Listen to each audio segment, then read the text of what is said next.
A play fake. Young goes deep middle. He's got Jerry Rice. Touchdown 49ers!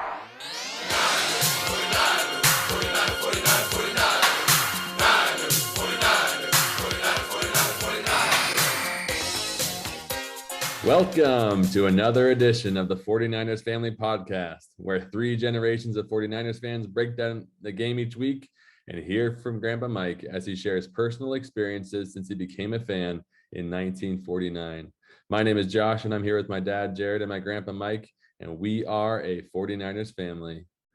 Okay, what a game. What a series of events. Can't wait to break it all down, but can I just say that I was, and if you listen to last week's podcast, was not expecting a 33-17 victory led by a quarterback other than Jimmy Garoppolo. So my mind is about blown right now. But let's get right into it. Grandpa, I know you have a lot of thoughts. Let's hear them. Okay, well, I'm delighted because we won the game. And this, before the game, I thought this is really a statement game. Miami's 8-3. They led their division. They were 8-0 in games that Tua had started and finished. They had won 5 straight, and they had scored over 30 points in their last 4 games. So going into this was, going to be really difficult. And then on their opening drive, or on the first play of the game, they go 75 yards and we're down 7-0. And that wasn't the end of the bad news. We, on our first drive, we lost Jimmy to a broken foot. I mean, it was just a disaster to start out with. So here we, had lost Trey Lance in game 2, and we lost Jimmy in game 12, and we're down to our third string quarterback, who happens to be a rookie with no experience. And then on top of that, the other advantage Miami had was Mike McDaniel was, he was an assistant with us for 5 years. So he knew our strengths and weaknesses. He knew our players very well. And I thought, oh my goodness, just with this, our season is over. But I then remembered back, I thought, what backup quarterback has ever won a Super Bowl, or, even taken a team very far? And then I remembered in 1991, the New York Giants, Phil Simms got hurt with 2 games to go, and they used backup quarterback Jeff Hostetler, who had started 2 games in 7 years. And he took them to, that was the game where Scott Norwood missed the field goal and the Giants won. So they went, so I always try and find a positive. Brock Purdy did a phenomenal job. He is cool as a cucumber. I was very impressed. His focus, his calmness. He was just fearless. Defenders in his face. Even Kittle and Kyle Shanahan said afterwards, he's got big cojones. He can really, he was throwing it in tight windows. So, yeah, and then to win 33-17, wow, that's, I was amazed. And just a couple of other thoughts. We ran 84 plays, which is the most in 4 years. And, Brock Purdy gets a lot of that credit. He's maybe handing the ball off or throwing or whatever, but we had 84 plays and a lot of time of possession, over 40 minutes. So, yeah, he's got a quick release. I like his feet. He was, dodging rushers. I was immensely impressed. So a very, very meaningful win.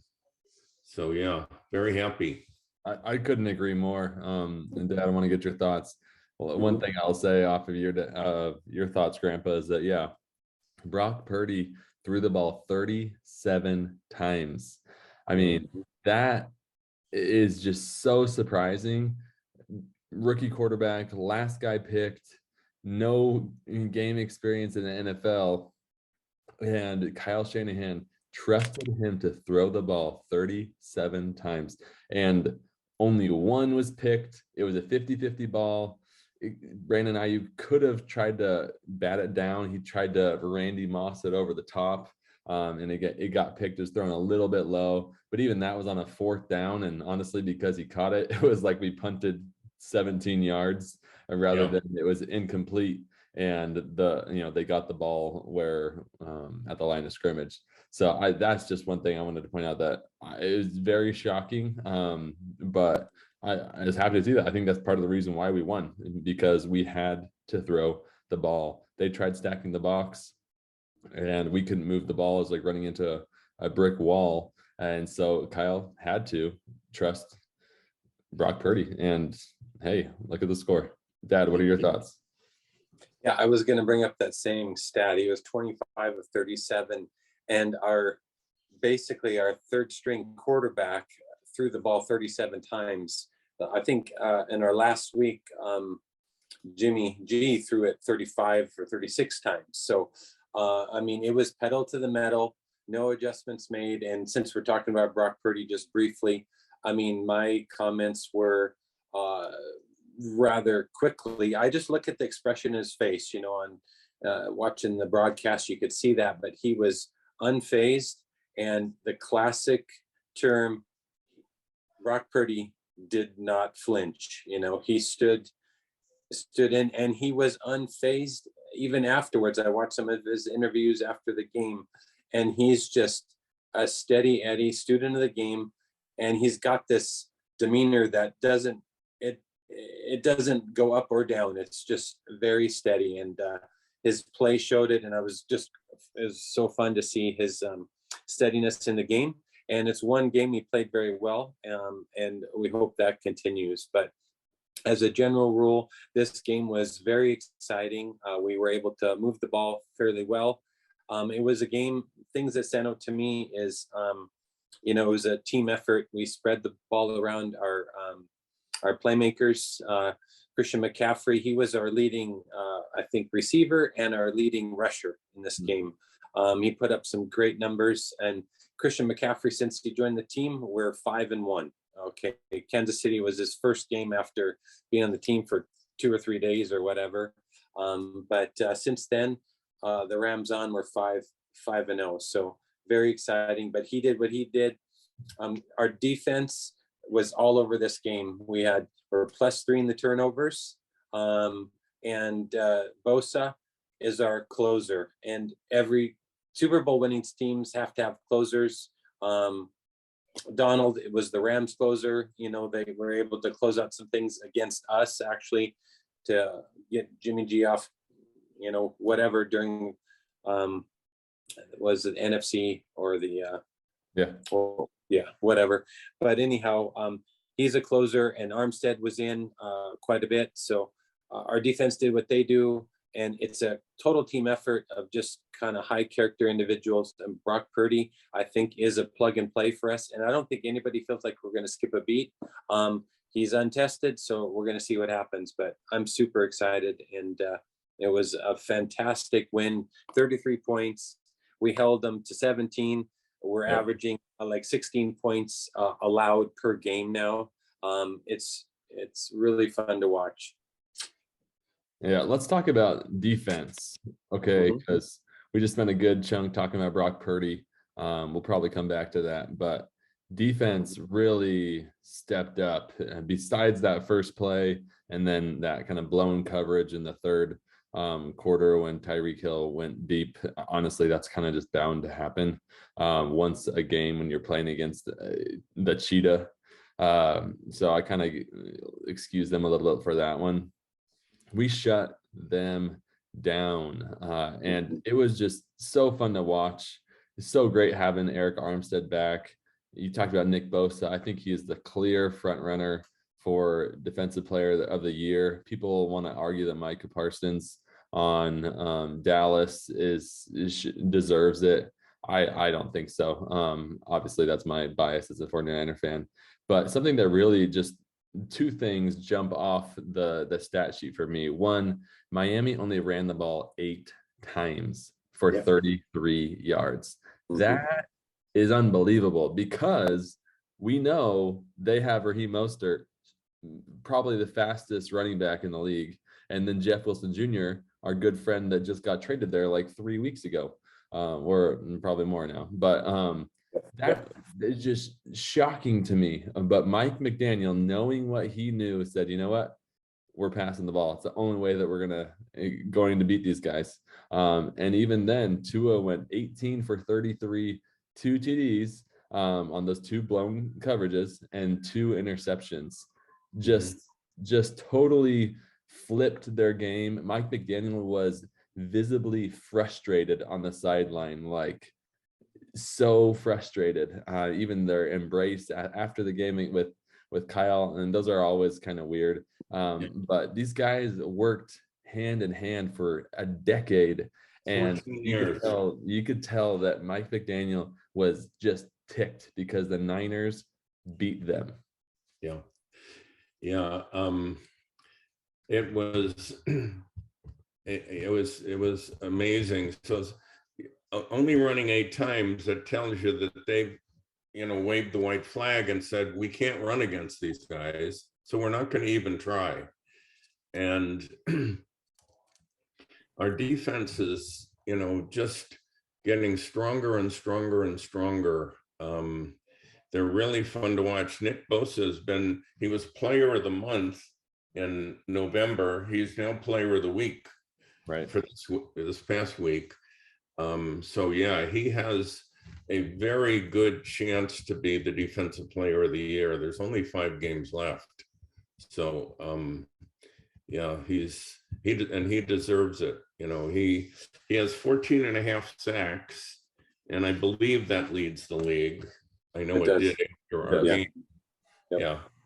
So our defense has kept us in a lot of games this year, and they continue to do so. I mean, they shut down a very high octane offense. Yeah, Fred Warner played lights out. He made some great plays. He's got long arms. He's an obstacle in the in midfield, and he can keep up. He's got speed. He keeps up with Tyreek Hill and others on those short outs. Greenlaw played amazing too. And then Bosa had Armstead in at times. I guess Armstead only played 21 plays. Bosa played 38. Armstead was kind of being rested and kind of slowly bring him up to full game play of maybe 38 plays, I guess. And some say that the defense still is going to get a little bit stronger as Armstead is healthier and plays more plays. And that's very exciting.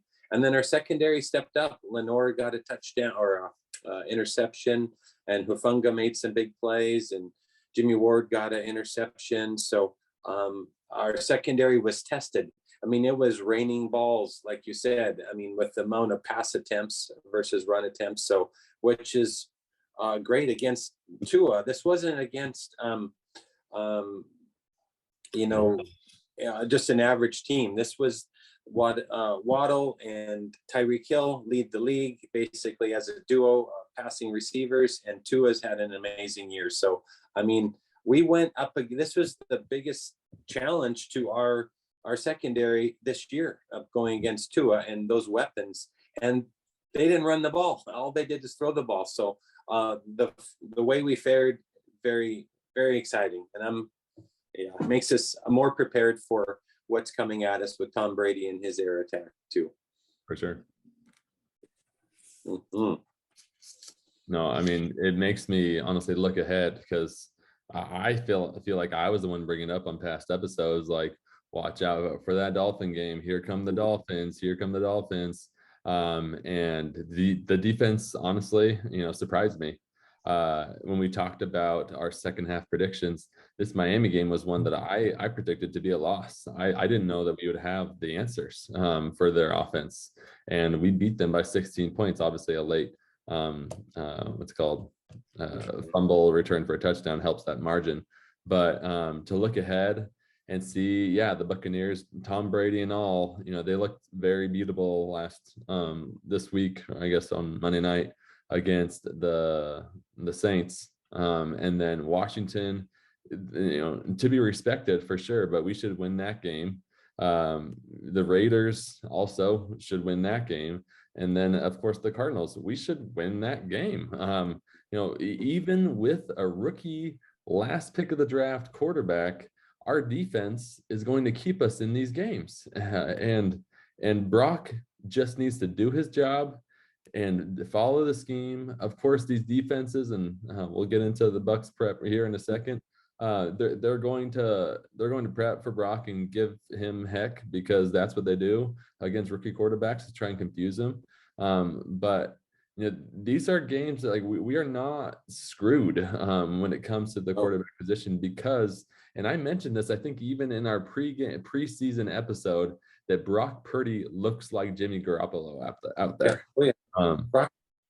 Brock Purdy, he doesn't have to do too much. He just needs to do what Jimmy G does. We're not a Miami Dolphins team or a Tom Brady team where we have streaking wide receivers. We don't throw 30 and 40-yard bombs and beat you. We're not a Kansas City with a Mahomes. I mean, that's not, one man in our team doesn't beat the other team. We have a team of playmakers, and our quarterback just needs to distribute the ball and be smart. And that's what Jimmy G was doing great. And Brock Purdy, that's his model too. So it's really, it's kind of a strange team. We're on our third quarterback and we're still in the hunt, and everybody knows it. That's very unusual, but it's how our team is built. It's built so well-rounded defensively and offensively with playmakers. And the reason we were able to survive the Miami Dolphins pass attack, which the rest of the leagues had a hard time with, is because we have an incredible defensive line. So when Bosa and Armstead and the others and Ebicom, they're putting that pressure. I mean, Tua didn't have much time. He was flustered. So it makes up for maybe a little bit of weakness we may have in our secondary at time. They stepped up and our line stepped up. So we can, that's what was the test to me. Can we go toe-to-toe with an air attack team with a strong quarterback? And we were able to do it. A couple of more comments on Brock Purdy. As we've said, he was the last player picked in the draft, the 262nd player picked. And last spring, the 49ers signed Nate Sudfeld and gave him a $2 million guaranteed contract, which told me at the time, okay, he's our backup. I didn't really know much about him. And then when we drafted a quarterback, I was surprised. And you'd think, well, they've guaranteed this guy $2 million, so Purdy doesn't have a chance. He's going to be on the practice squad. Well, Purdy beat out Sudfeld, or however you say his name. And he beat him out. They had to pay him $2 million, and he's now with Detroit. And the second thing, and I learned this during the week, and this is good, twice in the huddle, he told the veterans to he was calling the plays, and he told the veterans to shut up. And that was Trent Williams who said that. He said, I really admire him. He told us to shut up, and because he was calling the plays. He's a rookie. So anyway, that's a good sign. And go Brock. Go Brock. I have one more thing to say that I think was definitely his best play of the game. And he audibled into it. They were bringing the blitz on the outside. He knew he was going to be a free rusher. And he told George Kittle to do kind of a short post in the middle of the field. and totally got Yeah. drilled. Yeah. Got the ball out. It was 3rd and 10. Got the ball out, got the first down, and later threw the touchdown to Christian McCaffrey on that drive. Yeah. That to me showed so much poise. I mean, there's been a lot of talk about rookie quarterbacks in the last 2 years with Zach Wilson, Trevor Lawrence, Justin Fields, Trey Lance, as we well know, and others. And I'm sorry, I don't see any of those guys acting with that much poise. And it's the NFL is a lot about, tangibles and measurables. And honestly, Brock Purdy has the intangibles and the non-measurables. He's not a physical specimen. He's 6'1", and that's probably a little bit generous. I think that's generous. Yeah. But the guy's a gamer. I mean, starting 4 years at a Big 12 school in Iowa State, when they were good, they were ranked a lot of the time that he was there. He trained with John Beck, the same guy that was heralded as the QB whisperer, that also trained with Trey Lance and Zach Wilson and Justin Fields. He just didn't have the measurables to be a high draft pick. But that doesn't say that he doesn't have the guts. He doesn't have the knowledge. And some would say, he has that leg up on top of Trey Lance, because Trey Lance had 1 year at an FCS school versus Brock Purdy had 4 years at a Big 12 school.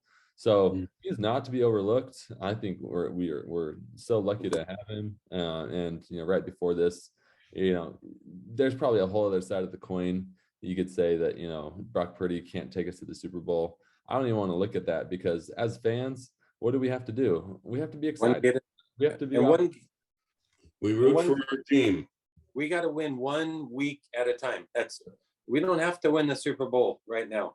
We beat the next team in front of us, and we beat the next team in front of us then, and the next team there. That's how we do it. That pass to Kittle was, the guy was in his face. I mean, literally in his face. But that release, 1.7 seconds. That's what that Kittle release was. But yeah, it showed tremendous poise. Now, one advantage he has is, since he was number 3 on the chart, in the QB room, and then Lance goes down there, he's number 2. So he's running oftentimes the opponent's offense. Yeah, the opponent's offense, and he's going against number 1 defense, right, which is one of the best defenses in the league. He's got Nick Bosa and other guys chasing him down, and he's having to stay calm, cool, and collected. Then it's the perfect storm. And we talked about it earlier. I told Grandpa, and I think Josh, you talked about it. We have a great QB room with this franchise, with the Niners, and the way Reese and Kubiak are working with these quarterbacks, and the type of person and character that Brock Purdy has. It's kind of a plug and play, quarterback scenario. Again, we're getting ahead of ourselves a little bit. Like he's not the golden boy necessarily, but we like what we see, and I'm anxious to see more. And I think we got a little feel of it, and we're hoping it continues. Yeah. So so Brock Purdy was born in December of 1999. And 10 months later, Tom Brady threw his first NFL pass. So he was born basically when Brady started in the NFL. And next Sunday, they face each other. That's so great. Love it. It was Adam Peters who suggested we draft him. So Adam Peters was the guy that John Lynch kind of stole from Denver when he became the general manager. It was the first guy he went and grabbed, and it was because of his ability to see talent. And so they asked this week, where did you find him? And it was Adam Peters. And I love that. And also, I just chiming in, sorry, a little bit more, but just talking about the team and how it's been rebuilt and how it's built and constructed. And Brock Purdy, I think, is an example. One of our newest additions to the team, the 260th player picked in the NFL draft, round 7, Mr. Irrelevant. Well, anyhow, one thing, the intangibles you talked about, Josh, are exactly kind of how they're building this team. And I talked to Grandpa about it. High character individuals, I mean, just as you go down the roster and look at whether it's Trent Williams or McCaffrey or a Deebo Samuel or Brock Purdy, a Jimmy Garoppolo, all these guys, a Nick Bosa, a Fred Warner, a Greenlaw, they're just high character individuals. Like it's a certain type of person, like a Baker Mayfield wouldn't fit in our locker room. It doesn't even fit the style of the 49ers. It's not the character, the quality individual that we're building with. And when you build with quality and character like that, it is a full team effort and everybody's contributing. We don't have an all-star. We don't have an Odell Beckham or some flashy, player that wants all the attention. Everybody is supportive of each other, and it's high character individuals. That's what I think of this team right now, just built on character, and they work as a unit and they're hard to beat. Yep. Good. Well said. Well said. All right. That was fun. Before we get into Bucs prep, just want to say, Jimmy G goes down what looked like to me a broken ankle, ended up being a broken foot. Now it is a foot injury that Kyle Shanahan said that he thinks maybe one bone is broken. He was going to be out for the year with surgery. Then now he's not getting surgery. It's not a Lisfranc injury. And he supposedly could be back in 7 to 8 weeks, which would put it at the second round of the playoffs, the divisional round, or maybe the conference championship. Maybe we see him come back. Maybe we don't. Kyle Shanahan said we're not going to plan for it. I mean, we'll cross the bridge when we get there. And just in case we have now seen the last of Jimmy G, which I'm laughing as I say that because we thought we saw the last of him last year, and he was back. So who knows? He might be back next year. I don't put anything past John Lynch. I just want to say, and Grandpa, I think you're the most best positioned to reply to this. Does Jimmy G belong on the Mount Rushmore of great Niner QBs? Well, we have a whole history of great quarterbacks, and yeah, he was 42-19. And when we traded for him on Halloween 5 years ago, we were 0-9, and he played the last 5 games that year and won them all. Yep. So he won 5 games with the same guys that were losing 9, and so we go back to Frankie Albert and Y.A. Tittle and John Brody and Joe Montana and Steve Young and Jeff Garcia, and I mean we've always had good quarterbacks, and Jimmy is one of them. I just admire the guy in so many ways. He's a perfect gentleman. He's never complained. What a teammate. He's kind of been kicked in the head and, kicked out and never said a word. He just shows up, and he was having a phenomenal season. I feel for his injuries. He's got this reputation, and rightfully so, of being injury prone, but when he plays, we have a chance. He's a winner. Yeah, he's a winner. Yeah. 42-19. Yeah. I know. I feel like, to answer my own question, Dad, chime in here too, that he would definitely be, I would say, the top 3. I mean, nobody's going to surpass Joe Montana and Steve Young. Those are pretty cemented 1 and 2. But I think there's an argument for him to be considered the 3rd best QB in 49er history. It's an argument, a debate could be had there. I think it would definitely be his if we had won the Super Bowl in 2019, or made it to the Super Bowl and won the Super Bowl last year. That's kind of the one thing that he's missing. But he just wins. That's what he does. Yeah. If he had won the Super Bowl, I mean, it means more than it probably should. But that's what everybody's evaluated on. And, Terry Bradshaw was kind of just an average quarterback in Pittsburgh, but he's 4-0 in the Super Bowl. So, well, as we discussed last week, Dan Marino, insanely crazy arm talent and stuff, never won a Super Bowl. Right. So it's obviously football. One of the funnest parts about football is it is truly a team sport. There are 22 guys busting their butts in different positions, and it takes and more than 22. It takes special teams too. So it's way more than just a QB. Wins are in Super Bowl wins are more than a QB stat. They're really team stats. But yeah, it's like an interception. The quarterback's rated on touchdown passes and interceptions, and some of the interceptions are tipped balls that went right to the guy, but it counts as an interception. So It's not a perfect world. Yeah. Awesome. All right. Well, let's transition on over to the Bucs game. Bucs are coming to town. Tom Brady and the Bucs are 6-6. It's going to be another kind of afternoon game at Levi Stadium. Right now, the weather is forecasted to be 56 degrees, a little chilly for the Bay Area, and a 50% chance of rain. So that's something to watch. All-time series, San Francisco leads 18 wins to 7.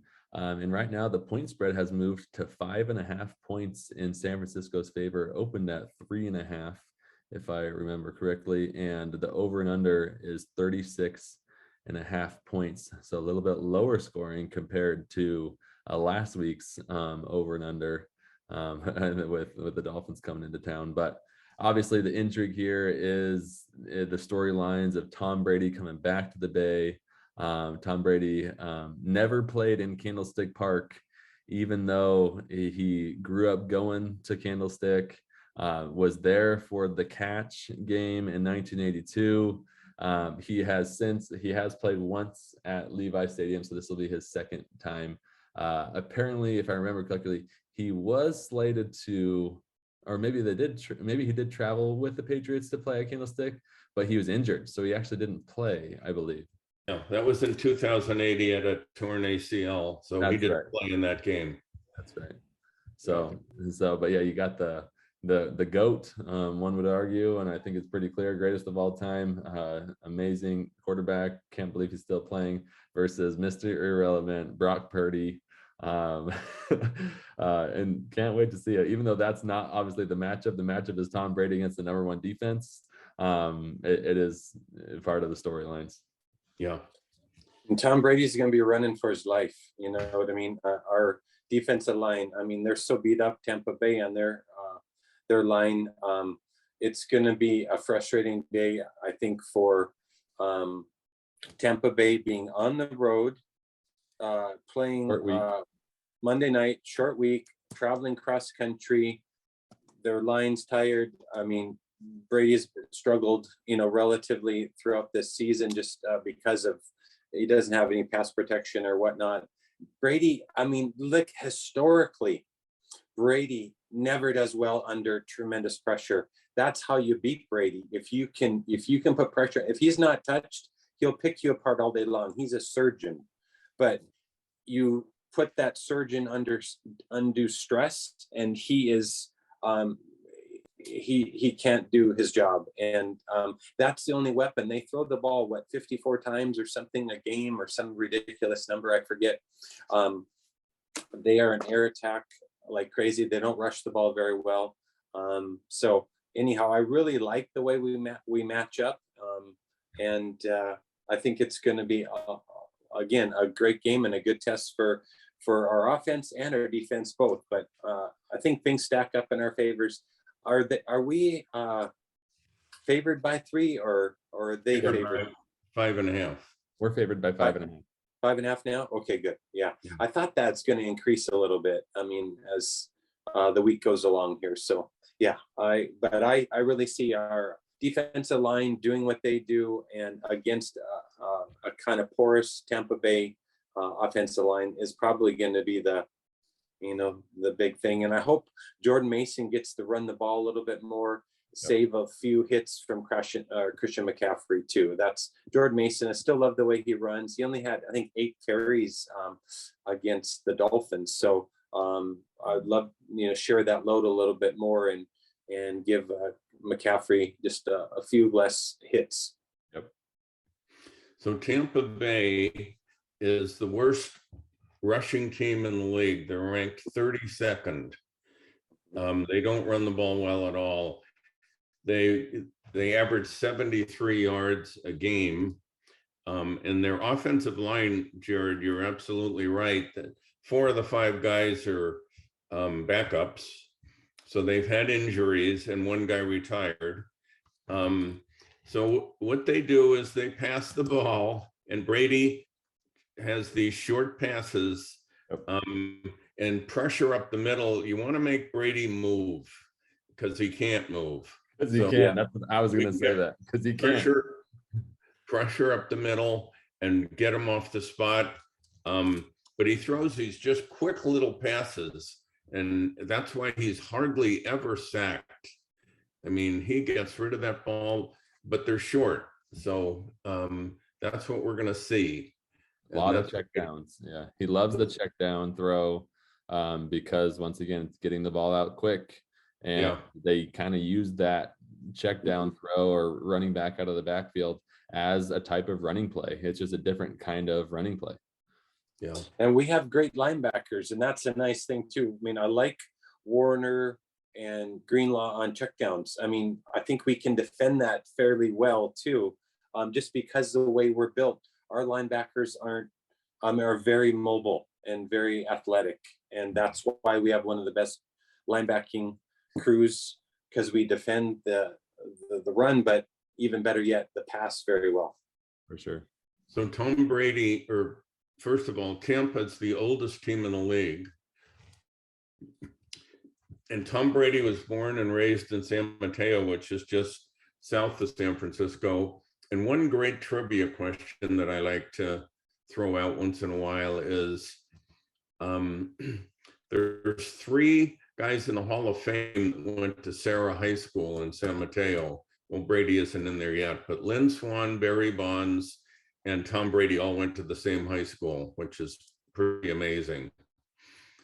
And then one other note, our quarterback coach is Brian Greasy, and Brian Greasy was the quarterback for Michigan in the Rose Bowl. I forget the year. And his backup was Tom Brady. Huh. So they have the Michigan tie. But anyway, Brady's 45 years old and Purdy is 22. That's crazy. Yeah, I know he's addicted to the game. He's relentless, winning however 7 Super Bowls. He still has a chip on his shoulder. The guy, he's amazing. He really is. He's just he averages 45 passes a game. Last week he threw 54. 45 years old. Anyway, my arm would probably fall off if I threw it 54 times in one game. Tampa has a good defense, and so that's why the over-under is low. I mean, they don't allow a lot of points, so this is probably a low-scoring game. Everybody they've played is 20 or under, except for Kansas City, who scored 41 against them. Everybody else, it's in the teens. Yeah. And well, that's how they beat the Chiefs in the Super Bowl, was their defense. They held Patrick Mahomes to something crazy, wasn't it like, I can't remember. I think it was around 10 points or something, but it was kind of a weird game. It was. I want to say they didn't have a touchdown, it was unbelievable. Very. But it's a different team today. I mean, they've lost their offensive line and a bunch of other people. So, and they went through this coaching change, which was, I don't know if it was a political thing, but Brady retired. He wanted the coach gone, and then the coach is gone, and Brady came back. So who knows? Who knows? Yeah, I do think the intrigue here is going to be their defense versus our offense. Obviously, with the changes on our offense with Brock Purdy versus Todd Bowles and this aggressive defense that, like you said, Grandpa, though, is old. They're not the same defense they were in the Super Bowl. Their linebacking core that they were known for, Devin White and the other guy, I forget his name, were complete studs.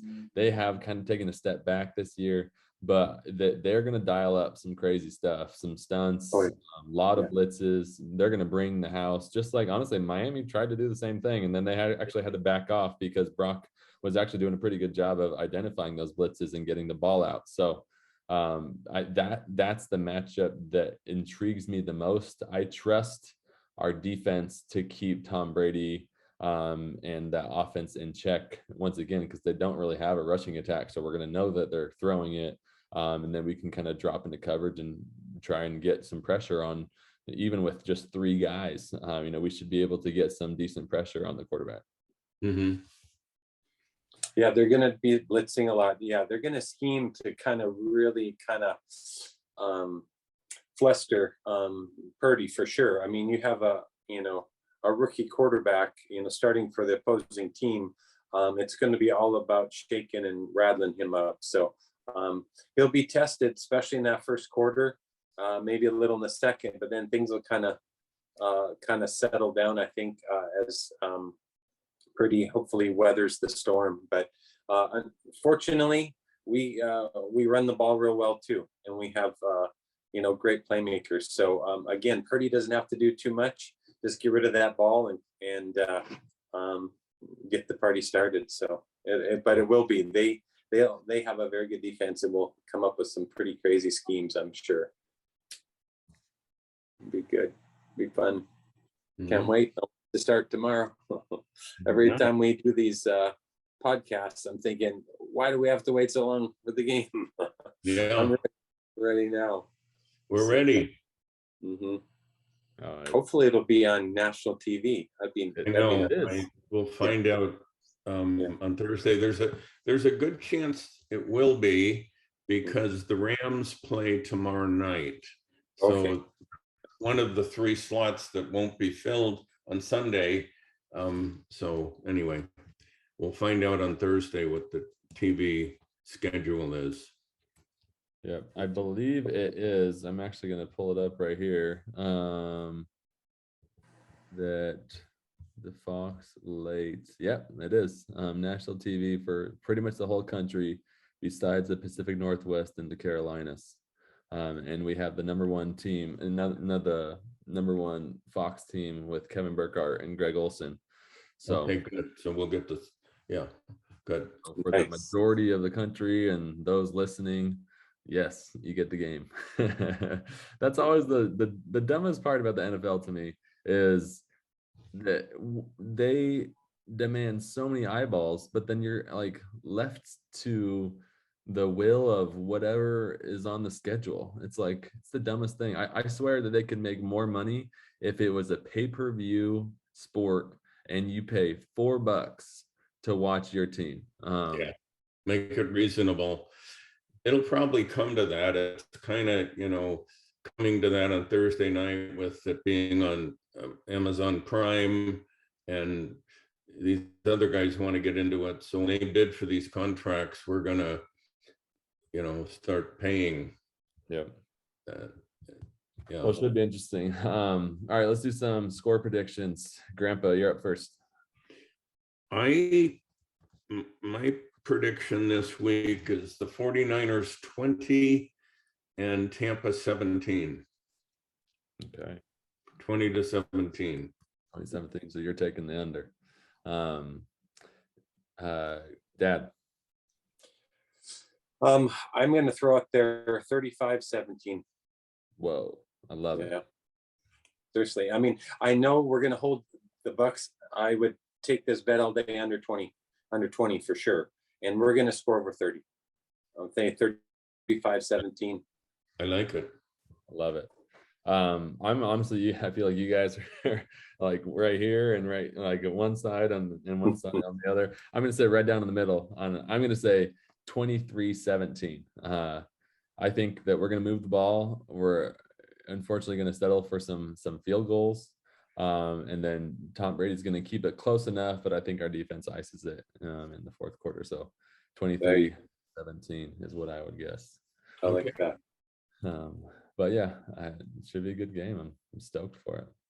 It will be with Tom Brady. It's, you can be ahead, and just like last week, they were down by 13 points with like 3 minutes to go, and he won the game.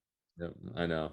That was honestly bad game management by the Saints, though. They let them back into the game. Even that pass to, I think it was Mark Ingram, they needed it like a half more yard for the first down. He went out of bounds and was short of the first down. And if he stayed in bounds or got the first down, you could argue that the Bucs wouldn't have had enough time.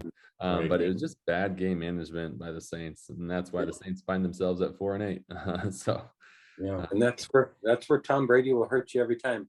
You make the slightest little mistake, and he's Mr. Opportunity, especially 2 or 3 minutes left in the game and the ball's in his hands. It's like, thank you very much, and then the game's over, and he's got more points than you on the board. So exactly, yep. Game management is humongous, and yeah, and our special teams played great and continue to play really well with I don't know how their special teams rank, but special teams might even put some points on the board for us against the Bucs. So that's always exciting. I mean, we just a very well-rounded, well-balanced team. We don't have any super one strength as a team. If you think about it, what do the 49ers do? Well, people would go, they got a real good defense, and they got Debo and Christian McCaffrey and Ayuk. And I mean, we have all these weapons and a tremendous balance. And if you look at our box score every week, balance. So the answer to that question, what do the 49ers do well? The answer is everything. Yeah, exactly. We run, pass, we play defense, special teams. I mean, it's a solid group. Yeah. Yeah. Well, cool. Well, as always, we like to end our episodes with either a story from Grandpa Mike, talking about a past experience or a game. But this time, Grandpa, I think you have some trivia. You have some trivia for us. Some Guess Who? I do. We're gonna have a little game that we're gonna play with our listeners, and it's called How Well Do You Know Your 49ers? So there's a player I'm going to talk about. I'm going to give you 20 hints, and we'll see how many it takes for you to identify who this individual might be. So here we go. He was born in San Marcos, California. His parents divorced, and he was raised by his mother. He attended Mission Hills High School in San Marcos. He's half Mexican and half African American. Growing up, he was a fan of the Dallas Cowboys. Boo. He's a member of the Church of the Latter-day Saints. He wore number 4 while attending BYU in Provo, Utah. So how you folks doing? Does anybody know who it is? He was a standout in the 2018 Senior Bowl, and he was projected to be a number 2 pick. And before the draft, prior to the 2018 draft, he worked out for 3 teams: Buffalo, Denver, and San Francisco. He attended the scouting combine, and his numbers were average. Pre-draft, he was ranked as the 4th best player at his position.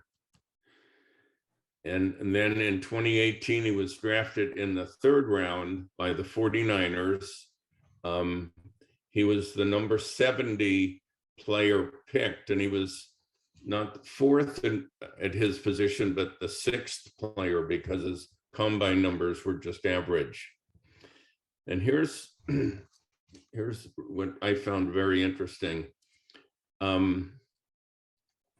Pick number 70 in 2018 was acquired from the Chicago Bears the year prior, when we had the second overall pick and Chicago had the third overall pick. And Chicago wanted to trade up to number 2 to select Mitch Trubisky, the quarterback from North Carolina. So this was one of the 2 picks that we got from Chicago that we used to get this player. Originally, he wore number 48. He started as a rookie and called the defensive signals immediately, which is unheard of for a rookie. He's very, very smart. His debut was against Minnesota, and he made 12 tackles, and he started all 16 games as a rookie. He's led the team in tackles every year ever since. Okay, so do you know who this is yet? Well, we have a few more hints for those that don't. He changed his number to 54 his second year when Cassius Marsh departed the team. He intercepted a Patrick Mahomes pass in the Super Bowl 54. He's been called the best linebacker in football the last 2 years. Now, everybody should have it by now, but I'll give you a couple more. Since 2020, he's been a perennial All-Pro. He signed a record-breaking 5-year contract extension worth $95 million, and $40 million of that was guaranteed. He's elite at defending the middle of the field. He's 6'3", 230. He's been listed in the NFL's top 100 players list. He was number 70, and then number 47, and now number 21. And he, in my view, he's a future Hall of Famer. So I hope that he's only 26 years old, and I hope you will enjoy, watching him. He is phenomenal. And by now you should have guessed who it is. His real name is Frederico Anthony Warner, Fred Warner. So he's our future Hall of Famer. So I hope you enjoyed that. Gotta love Fred Warner, quarterback of the defense.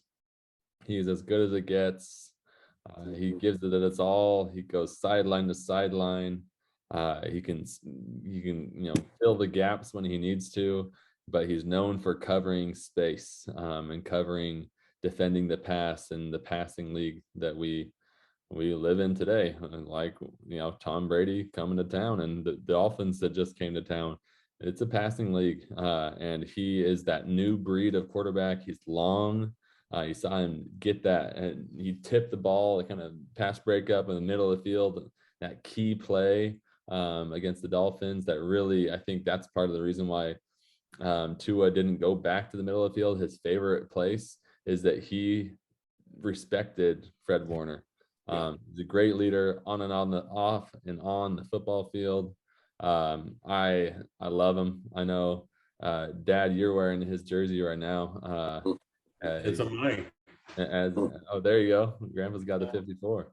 But just what a guy. Super, super good dude. And I think it's safe to say that, obviously you got to stay healthy. Football's a physical game, and he has stayed healthy. That's one of the reasons why he is so great. You got to be available. He has stayed healthy, and if he continues to stay healthy, he will go down as 49er great, up there with Patrick Willis and other great linebackers that they've had in the past. And then ultimately, I would love to see him in the Hall.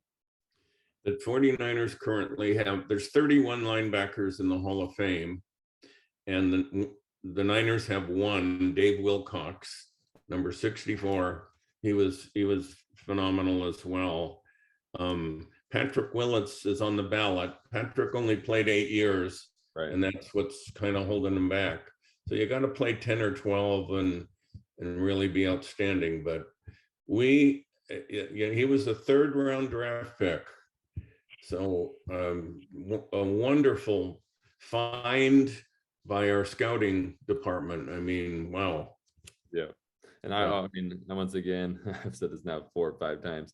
I'm also a BYU fan. He came from BYU, so I knew a lot about him before the Niners drafted him. When I saw that they did draft him, I was just so pumped. Grandpa called me and said, "What do you know about this guy?" And I think the things that I said was great leader. He was the leader of a captain on BYU, and he could cover space. That's what he was known for. He had really flexible hips. So changing the direction, and something that he could do really well at his size. And I was going to say one more thing, but I forgot. You said, I remember you said, you're going to love this guy. He is the best player on the BYU team. And yeah. And he's a linebacker. I remember. And once again, props to the scouting department. Not only, was he up there and he got invited to the combine, so he wasn't a total diamond in the rough. But he was a little bit a diamond in the rough because BYU that year, while they've had some good successes recently with Zach Wilson and last year, they only won 4 games. They won 4 games that year. They were terrible. The worst season that BYU had since like 1955. Nobody was watching him. But he stood out on tape. He was the best player that we had. Yeah. Well, he's wonderful. He's the leader of our defense. Yeah, I think also just a very high character individual, leadership, very take care of business kind of guy. And again, that's what the Niners are looking for, and that's what they're building. And it's a culture. That's what Lynch and others are putting together for the Niners. And that it's like compounding interest. You get 1 + 1 = 2, plus 1 more equals 8, plus 1 more equals 20. I mean, when you add more and more character like that, it's contagious. And those kind of qualities build a locker room, build a team, and it's a very united team. I talked about it earlier this year. They just seem to be very united on the same page team, and it is these commonalities in the character and their athleticism. I mean, these are it's kind of like I don't know, just the way he's built and the way he plays it's designed for the NFL today. It's not a Junior Seau or a Singletary, like I talked to Grandpa about earlier. That's just hard hit and smash. It's always holes in the line. No, it's covering space now. I mean, linebackers have to do that. And Fred Warner, class act, does that in spades, and it's fun to watch. And he's one of the best in the NFL right now. And then with longevity, he'll be a Hall of Famer. Yeah. We're lucky to have him. Oh, yeah. What a guy. All right. Well, that will do it for another episode of 49ers Family. Thank you for listening. Thank you for being part of our family. Once again, if you have any feedback, questions, comments, email us at 49ersfamilypodcast@gmail.com. Until next time, go Niners. Go Niners.